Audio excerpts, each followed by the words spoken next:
Kitabu cha Zaburi ya 146.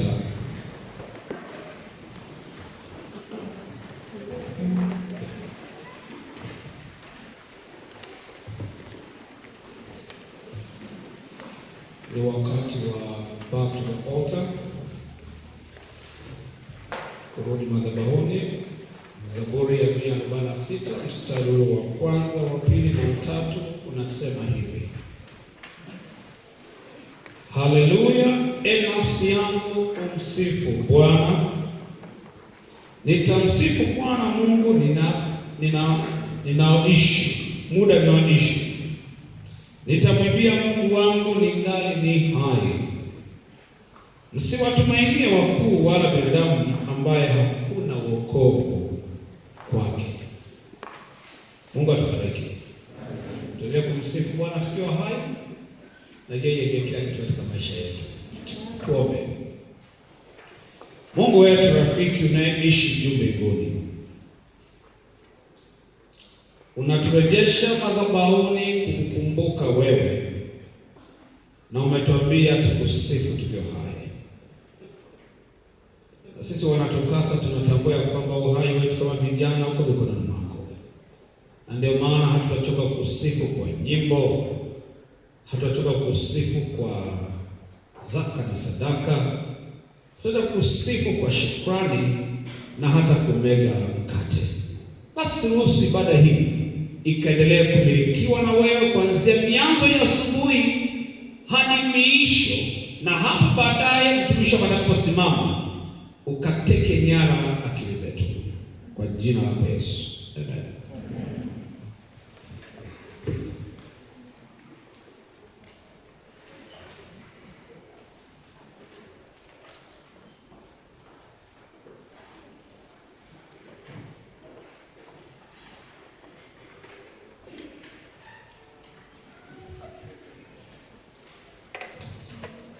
TUCASA Turkey Summit 2026.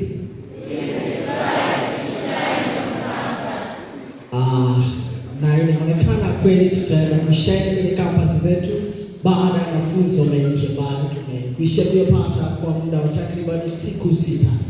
Jina la Bwana litukuzwe sana. Amina. Na msikilizaji na mtazamaji ambaye unazidi kutufuatilia kupitia Hope Channel, hapa tuko katika mkutano wa TUCASA Turkey ambao unafanyika katika viwanja vya Tengeru jijini Arusha. Na kwa siku hii leo tutaenda katika ibada kuu ambapo tumedumu ndani ya siku 6, ambapo ndani ya siku 7 tangu pale ambapo ilitimia tarehe 6 ambayo ilikuwa ni siku ya Jumatatu mpaka leo ambapo ni tarehe 11 Jumamosi, ambayo ni Jumamosi ya pekee pia ya kufunga mkutano wetu huu wa TUCASA. Na mafunzo mengi ambayo tumeyapata yatatusaidia na tutakuwa wanafunzi wema huko tunaporejea nyumbani. Hakika ibada ni sehemu muhimu katika maisha yetu, lakini kwa siku ya leo watakaotuletea wimbo mkuu au watakaotupatia wimbo ni TUCASA Bugando kutokea kule South Nyanza Conference. Na kila mmoja akubali Bwana amnyenyekeze chini ya miguu yake tunapoelekea ibadani, na masikio na akili zetu ziwe ndani, na hatimaye tunapotoka ibada leo tuweze kusogea karibu naye. Na somo leo tutakuwa pamoja na Pastor Jonas Singo ambalo linasema nuru yako na iangaze maisha ya Danieli. Hakika, na bila kusahau walikuwa nami Jennifer Ibrahimu kutokea kule South Nyanza Conference, chuo cha sauti, na Mungu akubariki. Nami pamoja naye Nuhu Amon kutokea chuo cha uhasibu Arusha. Amina.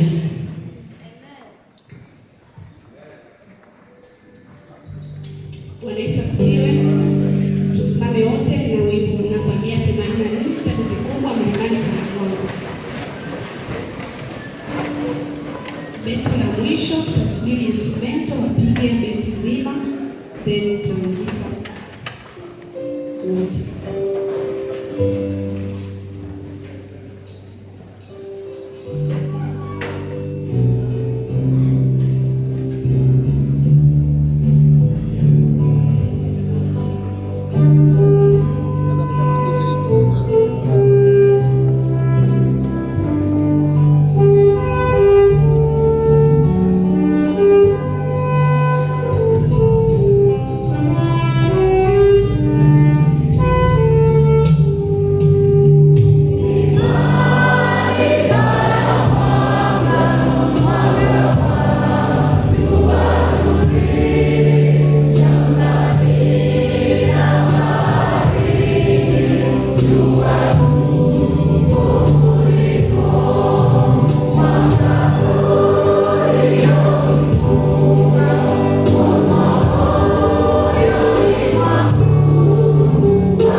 Mathayo sura ya 5 na ule mstari wa 14, tusome pamoja. Katika mstari huo wa 14 anasema, ninyi ni nuru ya ulimwengu. Mji hauwezi kustirika ukiwa juu ya mlima. Nitarudia, ninyi ni nuru ya ulimwengu. Mji hauwezi kustirika ukiwa juu ya mlima. Hilo ndilo neno la Bwana.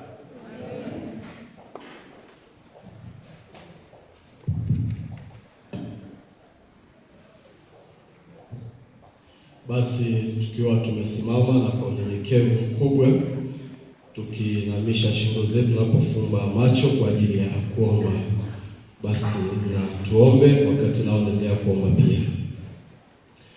Baba yetu na Mungu wetu, Mungu unayetupenda, Mungu unayetujali, Mungu ambaye umemsafisha kila mmoja wetu kutoka maeneo mbalimbali. Kusanyiko hili tulipokusanyika mahali hapa na tumeketi kwa ajili ya kusikiza neno lako, ni ushuhuda tosha kwamba ni kwa sababu ya uweza wako ndio maana tupo na ndio maana tunaendelea kuishi. Asante kwa sababu wewe ni mwingi wa huruma, mwingi wa rehema, ambaye uko tayari kutusamehe. Hivyo tunapokuja wakati huu, kila mmoja anapoleta maungamo, kila mmoja anapokuja kuomba msamaha, sikia huko mbinguni na ukatusamehe. Baada ya huduma ya leo, tutakapokuwa tumetoka, tutoke tukiwa na kibali ya kwamba umetutangazia msamaha. Tutoke tukiwa na kibali ya kwamba umetupatia ushindi. Tutoke tukiwa na tumaini, na utakapokubali kurudi maeneo yetu ya kazi, turudi tukiwa ni mwanga ambao tunashaini kwa majirani wenzetu, ili wanapotuona wakaione nuru yako ambayo inaaksi ndani ya mioyo yetu. Tunamleta mtumishi wako Mchungaji Zingo, atasimama kwa wakati wake, nami namwombea tunapokuwa shirikiana mkutano mzima kumwombea, mpatie nguvu, mpatie Roho wako Mtakatifu, atakaposimama kulisema neno lako, Kristo ukaseme ndani ya moyo wake, na utakaposema ndani ya moyo wake, basi ruhusu ukazungumze ndani ya maisha yetu pia. Asante kwa sababu utabariki kila mmoja wetu. Asante kwa sababu utakuwa pamoja na nasi, na kwamba Roho wako Mtakatifu ataendelea kuwa pamoja nasi pia. Kemea nguvu zote za mwovu Shetani.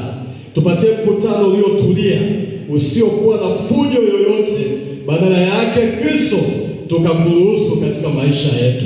Asante kwa sababu utafanya hivyo na kuzidi.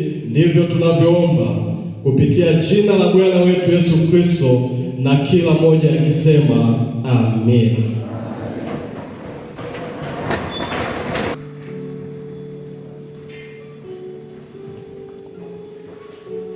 Bwana asifiwe. Tunamshukuru Mungu kutupatia fursa ya kuja kuabudu, na sasa ni muda wa matoleo. Na katika somo hili la matoleo tutasoma kitabu cha waraka wa Yakobo sura ya 1 na ule mstari wa 17.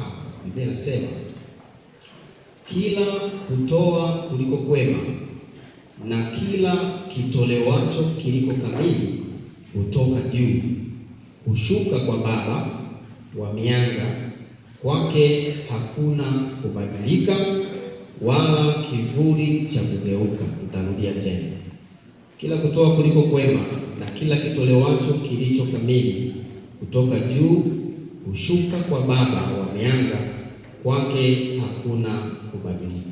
Asubuhi ya leo, waumini wenzangu, katika muda wa ibada yoyote, masaa ya matoleo ndiyo masaa maalum. It's a high time. Mungu huwa anaangalia wale ambao wataweza kuleta mioyo yao mbele zake. Mambo mawili. Jambo la kwanza, matoleo yoyote yanapaswa kusukumwa na Mungu mwenyewe. Kanisa si kama kikundi cha vikoba kwamba tunahitaji fedha, lakini Mungu anahitaji mioyo iliyoguswa kutoka ndani. Na jambo la pili, matoleo yoyote ambayo si kamili ni bora yasingetolewa kwa sababu hayatakuwa na faida yoyote katika maisha ya kiroho. Bwana atusaidie matoleo yetu yawe yanasukumwa na Baba wa mianga, lakini Mungu atujalie ili ya kwamba tutoe kwa uaminifu. Bora usitoe kuliko kutoa bila uaminifu. Tuombe. Baba wa mbinguni, ni masaa maalum sasa ya kukutolea, na nakumbuka katika neno lako mahali popote ambapo watu walitoa, ulizungumza baada ya matoleo. Sasa watoto wako wanapoleta mibaraka uliyowapatia, ninakusihi baada ya kutoa, njoo utuhudumie kwa kadri ya mapenzi yako, katika jina la Yesu, amen.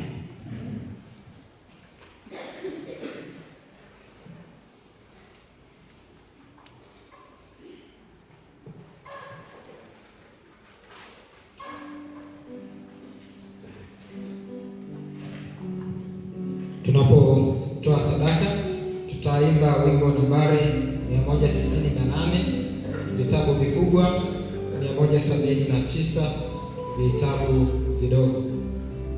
Waponaji watafunga.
wimbo nambari 59, vitabu vidogo tunapoendelea kutoa sadaka.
Baba wa mbinguni, tunakushukuru sana kwa masaa ya ibada.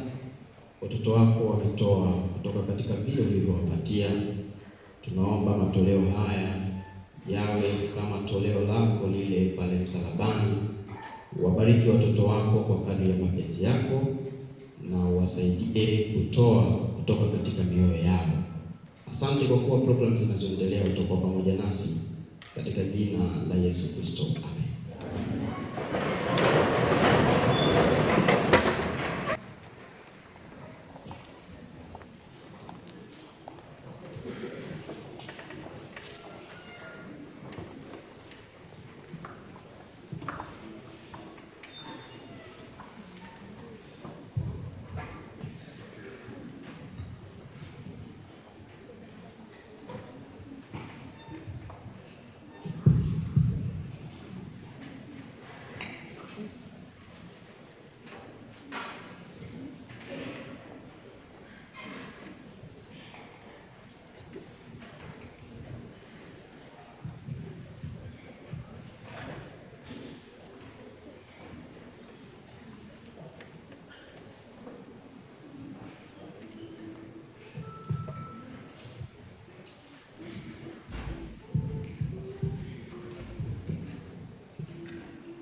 Tumeitwa shambani mwake, tufanye kazi ya Bwana Yesu, tuamshe,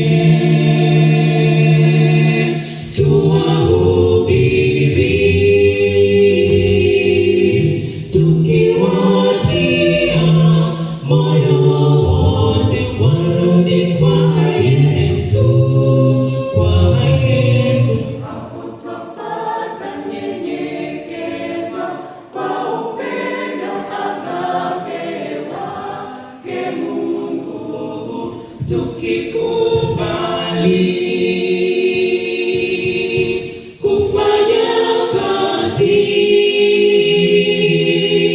kuacha vyote vitu vyote na kwenda shambani.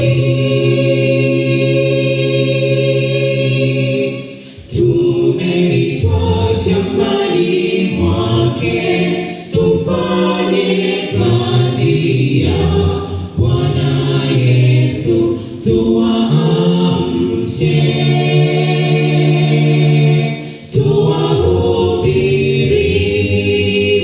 tuwahubiri, tukiwatia moyo wote warudi kwa Yesu, kwa Yesu. Hapo twapata nyenyekezwa kwa upendo agape wake Mungu, tukikubali kufanya kazi, kuacha vyote vitu vyote na kwenda shambani. Talanta tumepewa sote, wazo tufanye kazi, kila mmoja kwa nafasi yake, kujenga mwili wa Kristo. Sasa mbingu za zinatuhitaji, tuwe na utayari, tusiogope majaribu, hayana budi kuja. Sasa talanta tumepewa sote, wazo tufanye kazi, kila mmoja kwa nafasi yake, kujenga mwili wa Kristo. Sasa mbingu za zinatuhitaji, tuwe na utayari, tusiogope majaribu, hayana budi kuja. Talanta tumepewa sote, wazo tufanye kazi, kila mmoja kwa nafasi yake, kujenga mwili wa Kristo.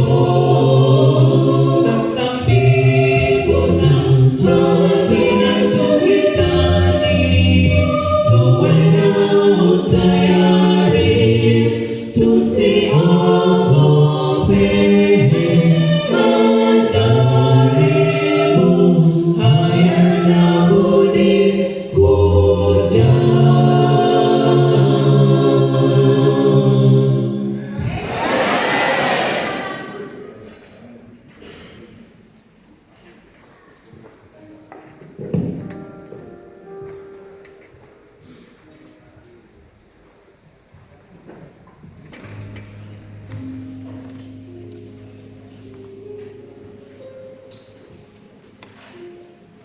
Wapenzi wa Bwana, sabato njema. Jamani, sabato njema. Kwanza mmependeza. Haleluya. Mpe tano jirani yako, mwambie pasa msingi wanakuambia umetokelezea.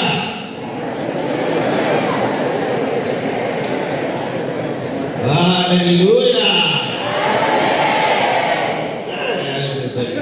Kila ukipiga jicho watu wamependeza, watu wamependeza. Yaani leo usitoke kwenye viwanja hivi bila kuchukua picha moja kali. Haleluya. Picha moja matata yenye pozi la kijanja, pozi la kisabato, pozi la usabatoni. Wapenzi wa Bwana, haleluya. Kwanza nishukuru Mungu sana kwa kuwa na ninyi hapa. Nimebarikiwa. Ninyi mnafikiri kwamba nilikuja kwa ubiri, mimi nimebarikiwa sana. Unajua kadri umri unavyoenda, unatamani uchangamane na vijana ili walau upate maujanja ya vijana. Na nimegundua ndio maana brother wangu Madema anapendeza kwa sababu yuko na vijana wakati wote. Yaani yeye mtu wa amsha wakati wote. Na nilikuwa nakumweleza kumwambia bwana usiniache kwenye hizi dei waka. Hizi dei waka unaniatupia, unaniambia dogo njoo huku. Kuna dei waka ya siku moja, kama hata ya masaa tu. Wewe niite tu natuliza hapo alafu naenda. Kwa sababu nimegundua uhai uko kwa vijana. Nishukuru Mungu kwamba tumekuwa na wakati mzuri sana hapa. Wakati wa maombi, wakati wa kujifunza, wakati wa kuconnect, wakati wa kutengeneza network. Na huu ndio wakati ukishikwa wakati huu. Yaani kuna kitu, unajua kila umri una mada zake, una topic zake. Sasa ukizeeka kama ukupita tukasa, kuna mambo fulani yanapungua. Na kama ukupita kwenye hizi summit, kuna maujanja fulani unayakosa. Ndio unakuta mtu ni mzee alafu ana makasiriko mengi. Akupita summit. Akupita summit. Uwezo ukapita summit hapo na makasiriko. Kwa sababu hapa ni fulu shangwe ndani ya Yesu. Haleluya. Kwa hiyo ni washukuru kwamba mlikuwa pia ni moja ya mikutano ya watu makini. Mlikuwa mnaandika, mlikuwa mmetulia kwenye mikutano. Organizers wali-organize vizuri. Na hapa ndipo tunapoandaliwa kuwa the future leaders wa kanisa, wa jamii na taifa pia. Kwa hiyo ninawaombea pia wale ambao wamepewa dhamana ya kuongoza chama hiki, ya kwamba wakitoe kwenye level moja kwenda level nyingine. Hatutamani kurudi nyuma, sisi tunasonga mbele. Kwa hiyo mimi binafsi nilikuwa hapo wakati mnaombewa, na mimi nilikuwa nawapatia baraka zangu ya kwamba msije mukarejesha majeshi nyuma. Majeshi yanasonga mbele kwa utukufu wa Bwana. Tunaamini kwamba tukasa mwakani itakuwa bora zaidi. Bora zaidi. Na ninajua sitakuwa mnenaji mkuu, lakini nitapata dei waka moja au mbili. Hata kama haitakuwa ya wiki nzima, lakini mahali fulani hivi. Braza najua sio braza.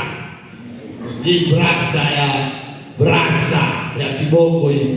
Braza najua atanipatia dei waka moja. Nimshukuru sana kumwona Dr. Kabele. Nafurahi kusikia kwamba kwa timu yetu hapa Union sisi tunafanya kazi kama timu. Ndio maana wiki hii tumeona viongozi wengi kutoka ofisini wamekuja hapa, na siku ya Sabato leo mnaona wenzetu pia wamekuja hapa kuabudu pamoja nasi. Hii ni katika kufanya kazi kama timu moja ya ushindi, na sisi ushindi wa mmoja ni ushindi wa Kristo. Kwa hiyo kadri tunavyowezekana tunapush, tunatiana moyo, tunasonga mbele kwa utukufu wa jina la Bwana. Sasa leo sitawapa maujanja yale mengine, leo nawapa maujanja ya kiroho. Leo sasa tunakuja kwenye maujanja ya kiroho, na nataka hapa unisikilize kwa makini sana. Yaani hata kama ulikuwa unisikilize siku zote, sasa hapa unisikilize. Kuna maujanja ya kiroho. Kuna vitu halisi ambavyo havikwepeki katika maisha. Tunaziita realities of life. Realities of life.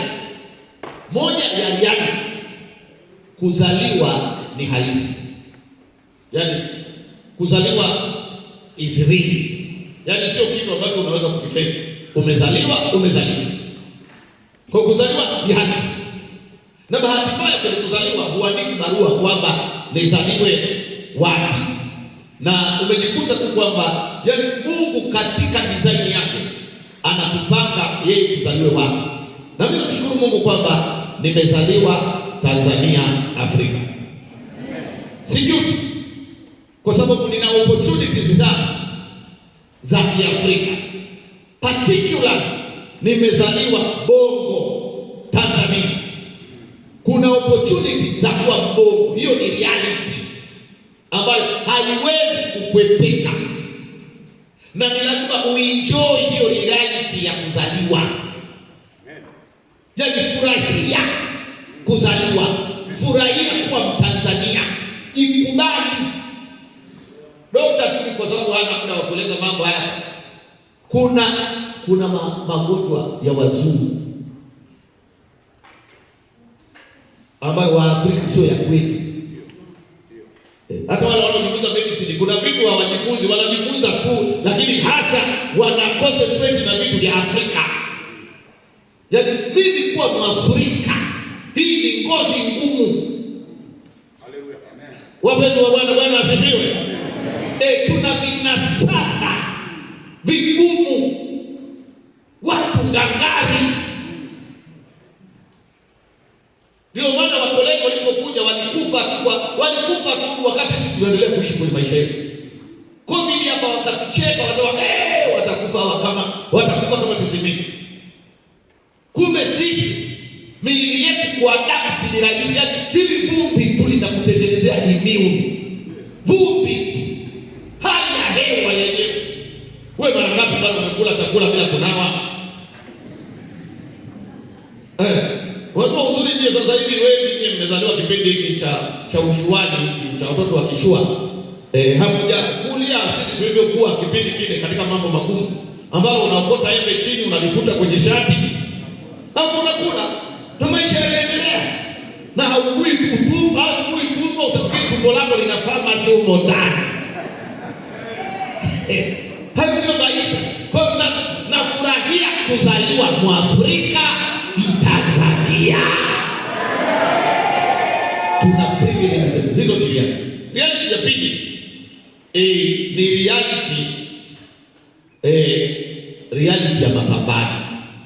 Na hapa sasa sisi ndipo tunapokuja watu wa Sabato kwenye ule msingi wetu wa imani unaoitwa pambano kuu.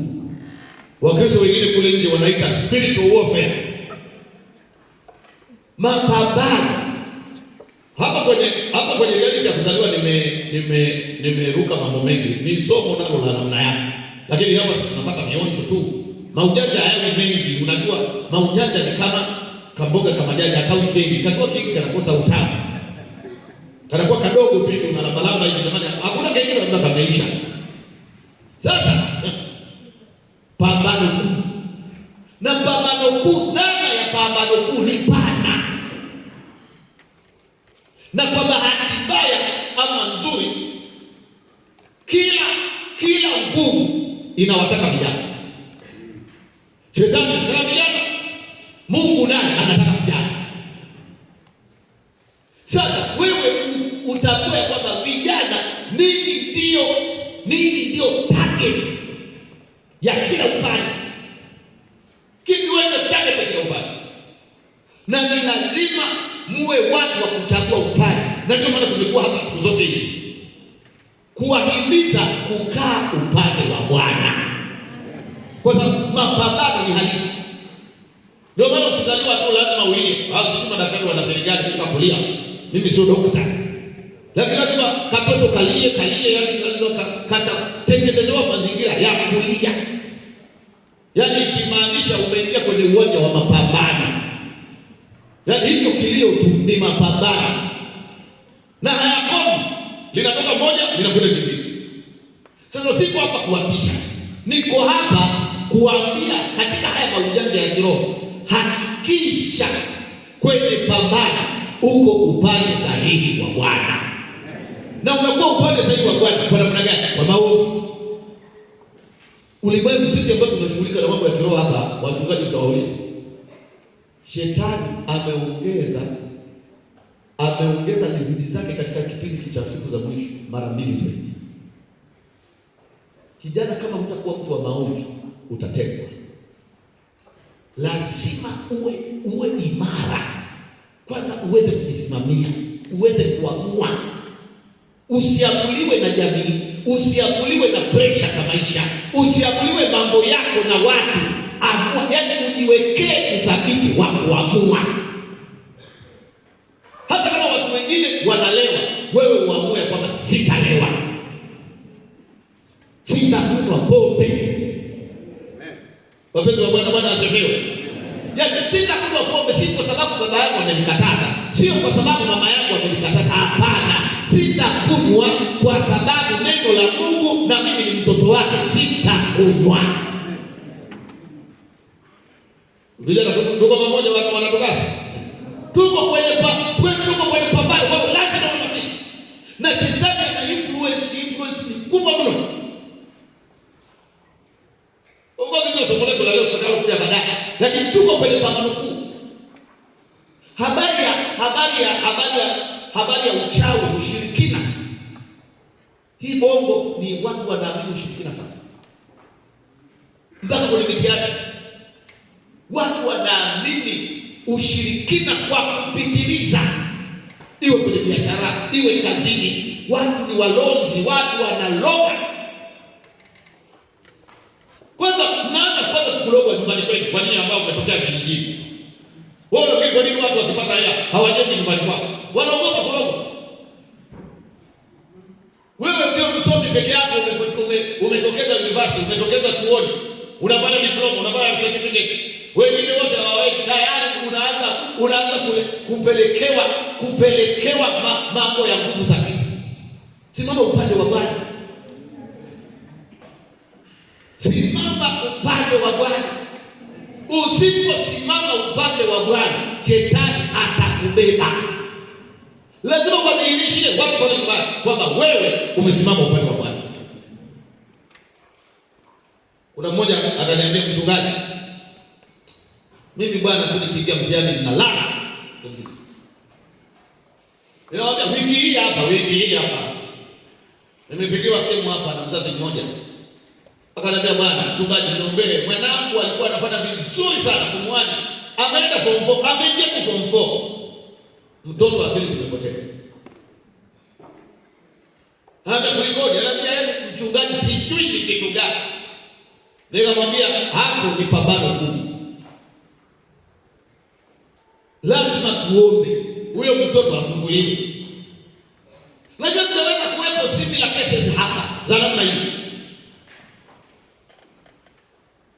za watu ambao hawapendi mafanikio yako, watu wa Mungu za upande wa pili, kwa sababu wanajua kufanikiwa kwako ni kufanikiwa kwa ufalme wa Mungu.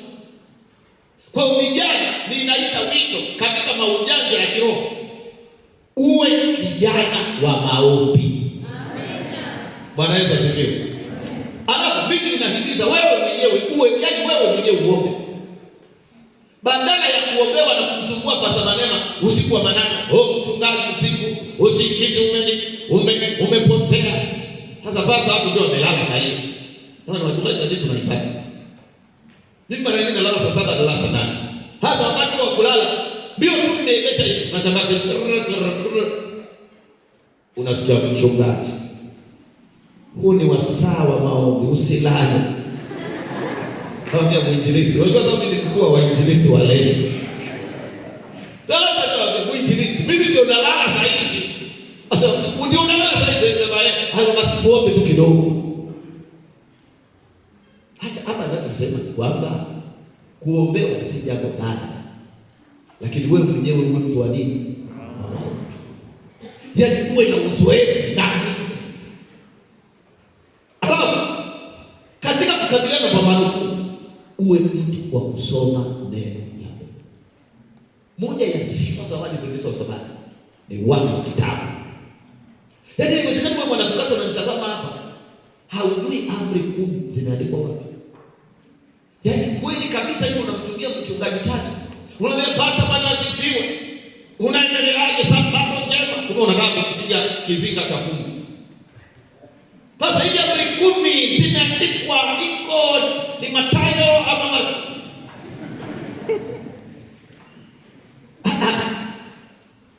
kijana uwe mjuzi wa neno la nani? La Mungu. Ujue unabii wa Biblia. Jua unabii wa Danieli sura ya 2. Jua unabii wa Ufunuo sura ya 15. Fahamu unabii wa sura ya 7 ya kitabu cha Danieli. Uelewe tunapoelekea, usije ukaingizwa chaka. Alafu simamia mafundisho ya kanisa. Kuna mivuto ya kila namna huko duniani sasa hivi. Mimi nilikuwa social media.